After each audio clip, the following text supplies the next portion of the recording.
Hello tout le monde, j'espère que vous allez bien. On se retrouve aujourd'hui pour une nouvelle vidéo et pas n'importe laquelle, puisque je vais vous partager ma petite recette que j'adore pour faire des sablés de Noël à l'orange.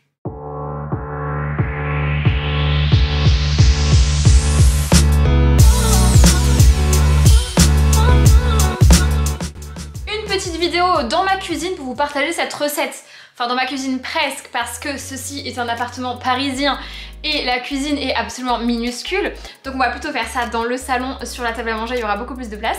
Parce que oui, ceci n'est pas n'importe quelle vidéo, puisque c'est la toute première que je fais avec ma nouvelle caméra Sony dont je vous ai partagé l'unboxing et que j'avais trop hâte de tester. Bah ça y est, c'est l'inauguration et c'est d'ailleurs pour ça qu'on fait cette vidéo, parce que je suis pas bien sûre à 100% pour être très honnête de comment marche cette caméra. Donc je me suis dit on va commencer par une petite vidéo un peu chill pour l'inaugurer et comprendre comment elle fonctionne. Du coup, une petite recette de Noël, ça m'a semblé parfait. Donc voilà, j'espère que vous êtes prêts et prêtes pour cette petite recette des sablés de Noël que vraiment j'adore, que je refais chaque année, à chaque Noël, plusieurs fois parce que évidemment on défonce tous les sablés en 2 jours et il n'y en a plus pour personne. Donc c'est vraiment une recette incroyable, validée par moi, par mes proches. Voilà, c'est vraiment... Du coup c'est une recette que j'ai notée dans mon petit carnet de recettes, parce que oui, j'ai un carnet de recettes. Et il y a vraiment besoin de très peu d'ingrédients. Pour 4 personnes, il faut 120 g de beurre, 2 jaunes d'œufs, 80 g de sucre, une cuillère à soupe de jus d'orange plus des zestes, une pointe de couteau de levure, très précis, et 250 g de farine, plus moi j'adore rajouter des morceaux d'écorce d'orange confite pour que ce soit encore plus gourmand et encore plus lieux. Donc voilà la tambouille pour 4 personnes. J'ai pas précisé, mais pour le sucre de canne, moi je préfère vraiment prendre du vrai sucre de canne quoi, pas du sucre blanc, c'est vraiment meilleur à la fois pour la santé et dans les recettes c'est encore plus gourmand. Donc voilà, c'est parti, on va commencer. Alors par contre, très clairement, il faut que j'apprenne à maîtriser le cadrage avec cette petite caméra.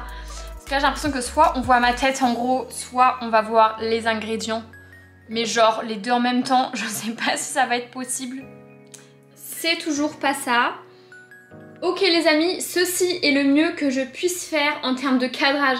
Vous êtes à l'autre bout de la table littéralement, donc je vais pas pouvoir vous mettre plus loin. Mais c'est pas grave, on va commencer. Alors bien sûr, étape numéro 1, on se lave les mains. Et j'ai pas mis de bague parce que c'est pas hyper hygiénique.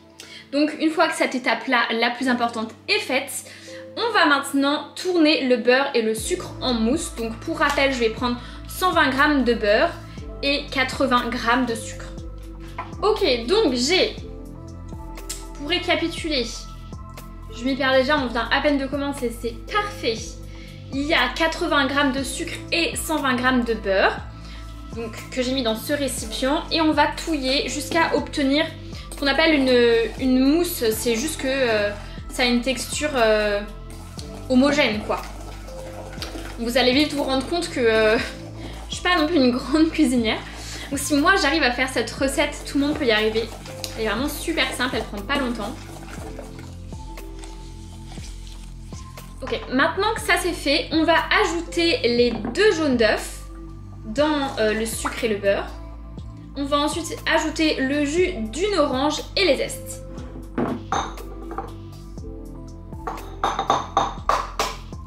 Je vais essayer de pas faire trop de bêtises pour les œufs. Bien sûr j'ai mis de la coquille, ce serait pas drôle sinon. Donc un premier jaune d'œuf. Et j'ai pas prévu de poubelle. Parfait, génial. Et un deuxième jaune d'œuf.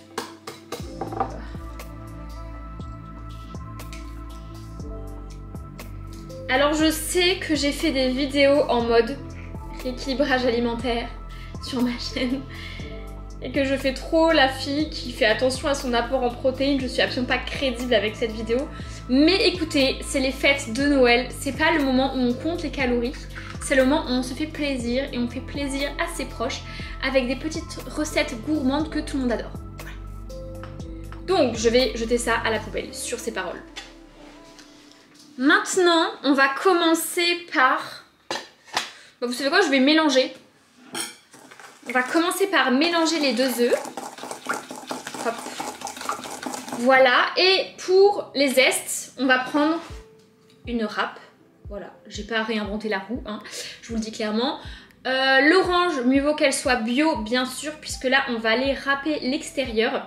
Donc l'idée, c'est vraiment, délicatement, d'aller râper un petit peu la peau. Restez vraiment en surface.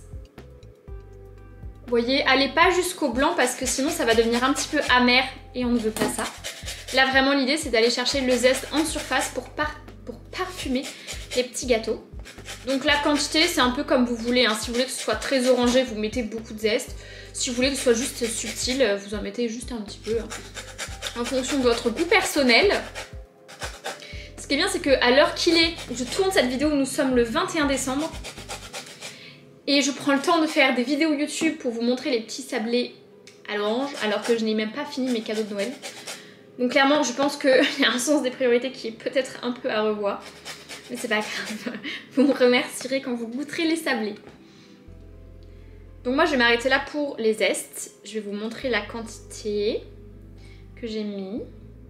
Donc voilà, on a les petits zestes que je vais bien mélanger.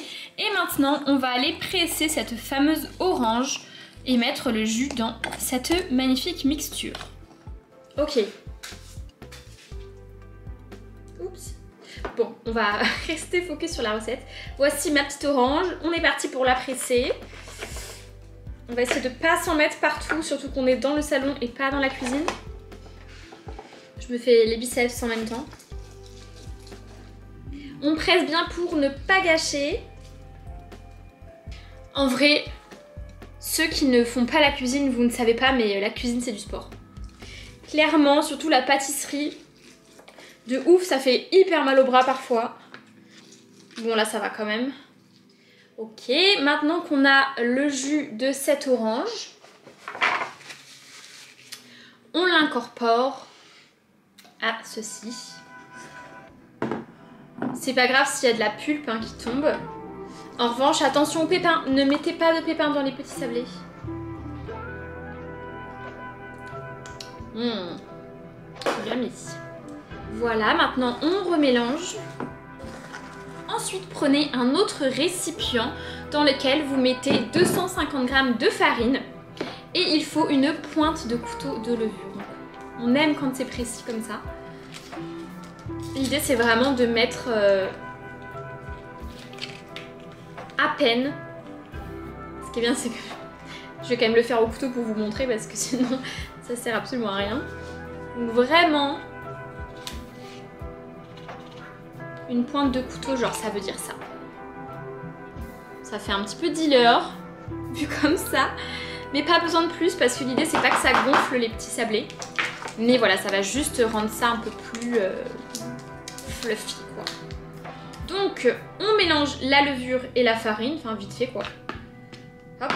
Et on va incorporer au mélange qu'on a fait précédemment juste ici. Donc voilà mon petit mélange farine-levure, je vais aller mettre directement dans mon mélange de sucre, beurre et orange que voici. J'espère que c'est droit. Pour être très honnête, je me rends pas bien compte. Je pense que oui. Je m'en voudrais pas si c'est pas super droit. Je me rendrai mieux compte sur ordi. Bon, bref. Ça va pas changer le goût des sablés. Donc je mets ma petite farine dans mon mélange. Ok. Et maintenant on touille délicatement pour éviter que ça fasse au maximum des grumeaux. Et vous savez quoi? Rien qu'à touiller comme ça sent déjà grave bon. Et j'ai hâte, une fois qu'on aura mis les petits sablés à cuire, parce que j'espère que vous êtes d'accord avec moi, le meilleur c'est quand même de manger la pâte crue qui reste dans le bol. Ça va être incroyable. Dernière étape avant que la pâte soit terminée, mettre des morceaux d'orange confite. J'adore, je suis vraiment trop fan de ça. Bon, ça sent pas particulièrement bon, mais c'est grave bon en pâtisserie. Voilà. Je vais peut-être pas mettre tout le pot qui fait 150 g. Je pense que si j'en mets la moitié, ça suffit. Chercher une cuillère, ce sera plus simple. Voilà, ce sera quand même beaucoup mieux. Donc je prends la moitié du pot. Voilà, à peu près ça. Bon, une grosse moitié, j'y suis allée franchement. Mais ça va être très bien. Et je mélange pour que ça s'incorpore bien à la pâte.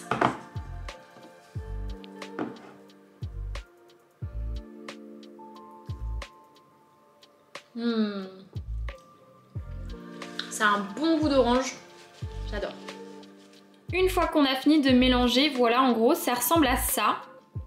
Donc l'idée, si vous voulez faire lever la levure, c'est de laisser reposer 1 heure. Sauf que je pense que je vais pas le faire parce qu'il va falloir que je retourne bosser juste après et j'avoue que j'ai pas 1 heure devant moi pour attendre que la pâte lève. Mais vraiment, ne faites pas comme moi et ayez la patience d'attendre que la pâte lève, ce sera encore meilleur.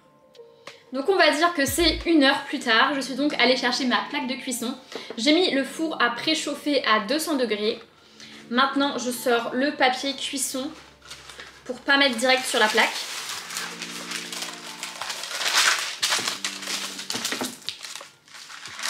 Il vous faudra dans l'idéal des petits moules, je sais pas comment on appelle ces trucs là mais vous voyez de quoi je parle. C'est pas la mise au point sur le truc là mais bref vous comprenez. En forme d'un truc festif, là j'ai pris des petits bonhommes, vous pouvez mettre des sapins, des étoiles, ce qui vous fait plaisir. Et ça y est, c'est parti, on va mettre la pâte en forme. Là je vais un petit peu galérer au début, c'est normal, ça fait partie du jeu. Avec le papier cuisson.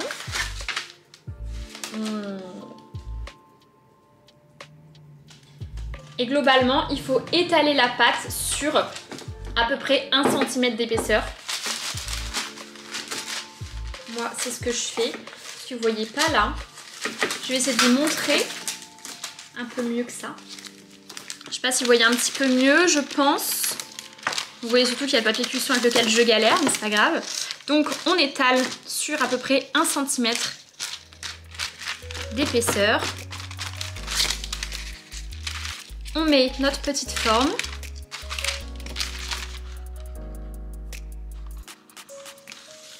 La pâte colle un petit peu, hein, c'est normal. Ah ouais non là elle colle beaucoup quand même. Je pense que comme l'orange était grosse et que j'en ai tiré beaucoup de jus, que du coup la pâte est un tout petit peu trop liquide, donc je vais rajouter une légère pointe de farine, vraiment léger. Pour que ce soit, ça ait une texture un peu moins collante. C'est normal que ce soit un peu collant, mais là j'arrive pas à la travailler. Donc dans ce cas-là, rajouter une légère pointe de farine pour pouvoir la travailler plus facilement. Tentative numéro 2.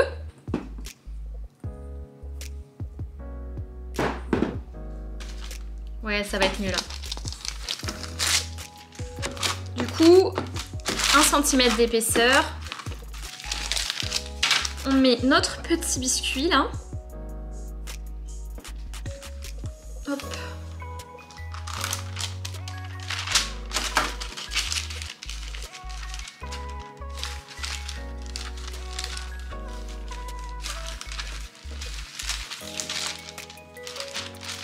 Bon, ça colle encore un peu, j'arrive à la travailler.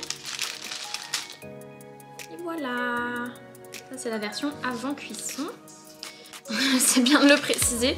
Perso j'aime tellement la pâte crue que je serais capable de manger ça direct, hein, donc on ne se moque pas.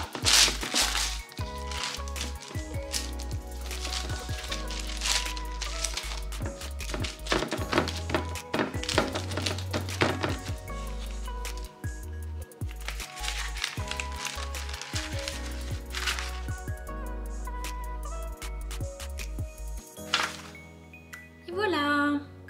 Du coup, on fait ça avec tout ce qu'on a de pâte.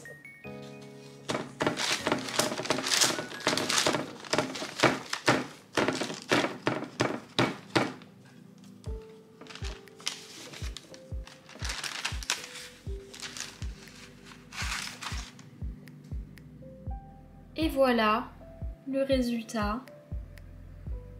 Ils sont pas trop mignons mes petits bonhommes. Bon, j'ai juste fait ces petites boules là avec la fin, je pouvais pas en faire un complet. Et maintenant, c'est parti pour enfourner dans le four à 200 degrés pendant 12 minutes, je crois. C'est ça.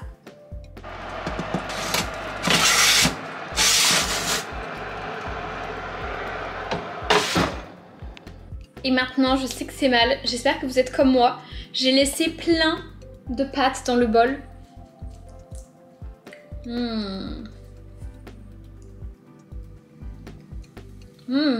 C'est le meilleur.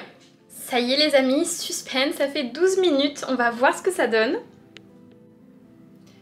Oh, ça sent bon. Et voilà le résultat final. Ah, ça va être trop bon. Ouh. Bon bah je vais devoir me sacrifier pour faire le cobaye, hein. J'ai pris la petite boule là, le reste. Je pouvais pas faire un petit bonhomme.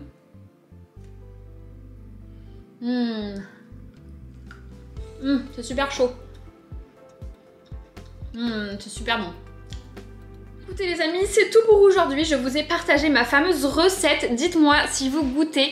Dites-moi en commentaire si ça vous a plu. Ça me ferait grave plaisir que vous fassiez ces petits biscuits pour Noël et que ça vous fasse plaisir à vous et à vos proches. En tout cas, je vous remercie d'avoir regardé la vidéo jusqu'au bout. Je vous remercie d'avoir eu la patience de m'écouter pendant ces longues minutes. Et je vous dis à très bientôt sur une prochaine vidéo. Ciao!